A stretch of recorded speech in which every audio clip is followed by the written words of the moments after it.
I'm going to show you how to make awesome buttermilk biscuits. We're starting with 2 cups of flour, adding 1 tablespoon of sugar. In this bowl, I have 2 teaspoons of baking powder, ½ teaspoon of baking soda, and 1 teaspoon of salt. Get it all in there.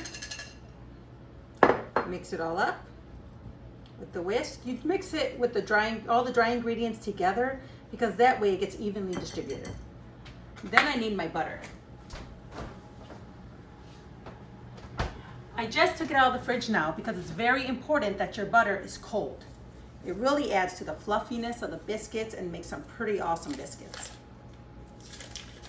1 full stick, and we will use the grater to grate it all up. I'm using parchment paper so that I don't have to wash any excess dishes.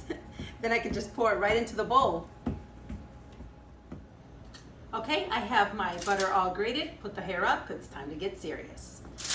Add all this butter, awesomeness, to the bowl.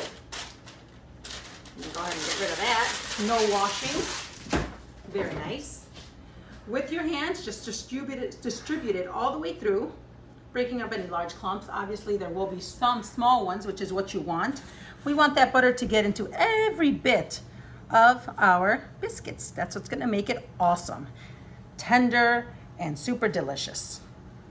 After you're satisfied that you've broken up all the big clumps, then let me make sure I got that going well. Then we will add, once I wipe off my hands,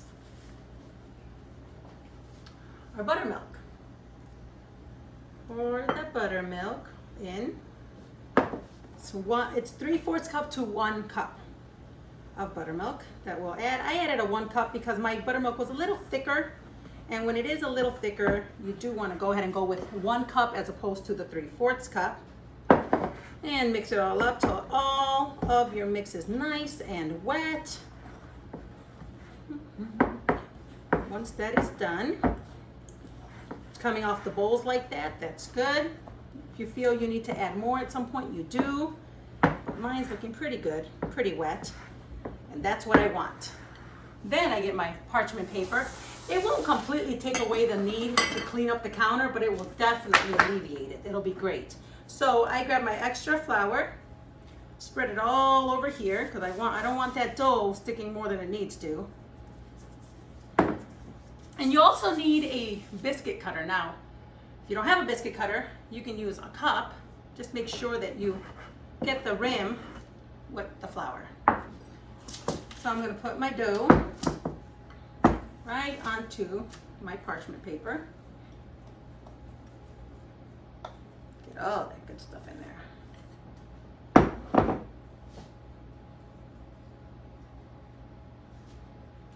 Hold on, left a little bit in there.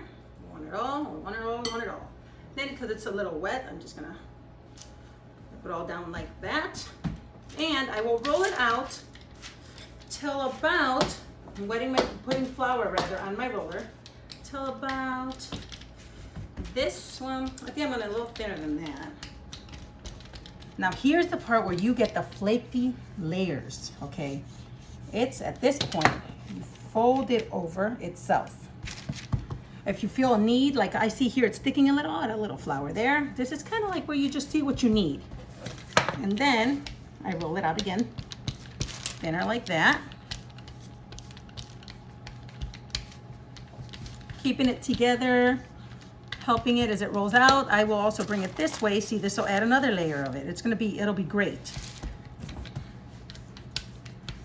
And out a little. This is about the thickness I want to end up with. So when I get to there, if I want to go another round, I can, and I do. See, it's sticking, so I just add a little more flour and roll it out to the thickness I would like.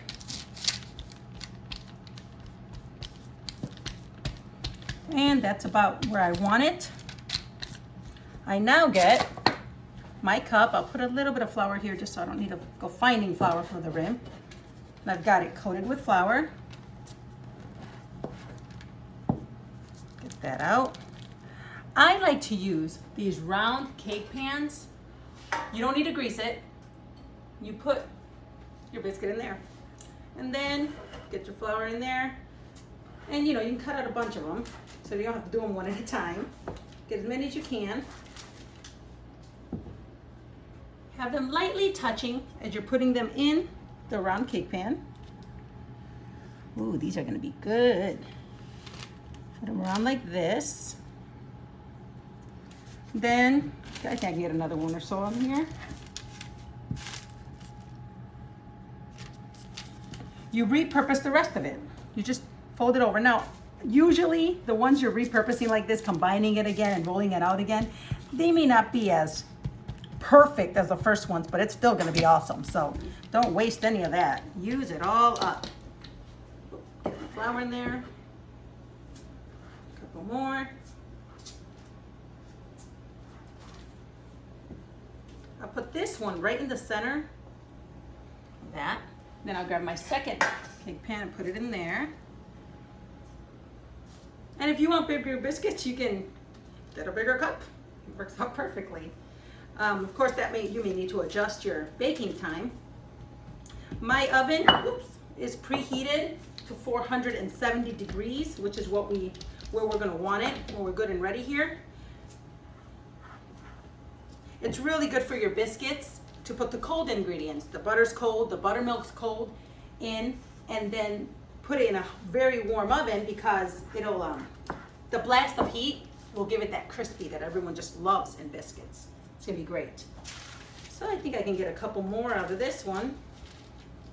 It's not overworking it, not, you know, making it tough on me, but just doing it just right. See, I got another one out of there, and I'm telling you, once you taste these biscuits, you're gonna want every one that you can have.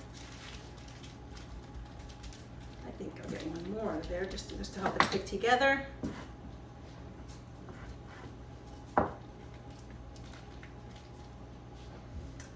Those around. Again, it's ungreased. These will take care of themselves. We don't need to worry about greasing the bottom of the pans. I think I'll get one more out of that one, and then we'll just have to let that just die on its own there. Okay, then we go ahead and put these in the oven.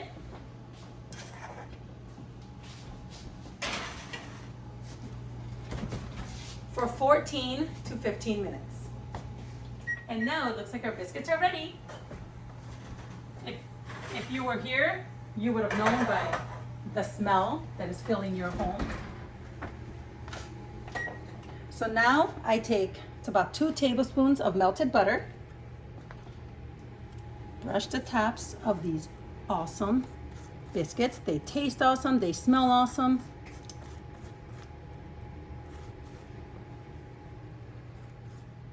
Just butter every single one of them. Don't want to underdo it, don't want to miss any of them. This really adds to the awesome that is happening in the home. And now you have biscuits to feed your family.